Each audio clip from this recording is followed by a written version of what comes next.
Звучите там? Имаш рожден ден? Нямаше. Ей, изпусна тортата. Внимавай къде вървиш. Здравейте! Да няма някой рожден ден при вас? Нямаме идея. Може да има.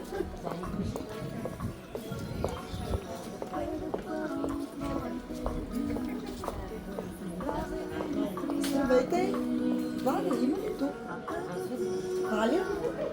Валя, заповядай. Имаш рожден ден? Да. Наистина ли имаш рожден ден? Не съм объркала? Не. Или съм? Може ли да стане на сянка? Ако искаш, иди си остави тортата, за да ти поднесе букетчето. Здравейте! Така. Намираме се в нашия прекрасен град, Лом. Имаме изненада за Валя. Само за минутка. Само да й поднеса букетчето, че има рожден ден. Заповядай букетчето. Така, може да го обърнеш. А може и да прочетем от кой е. Може. Тази красива картичка. Заповядай. Така, ще спрем музиката, за да чуем от кой е изненадата. Специално за Валя. Нали така? Да. Честит юбилей, Валя! Юбилеят е момент да погледнеш назад с гордост и напред с надежда. Нека с бъдещето ти донесе само най-прекрасното.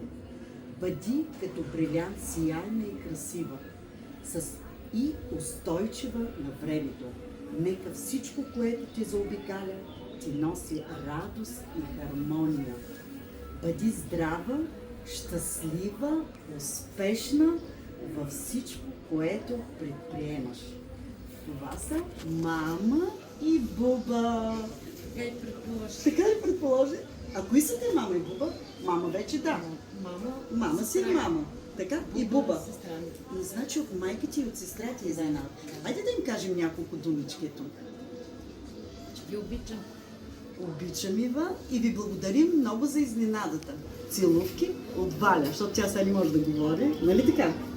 Но нека да ти направим една снимчица, за да изпратим на мама и на сестричката. Може ли? Може.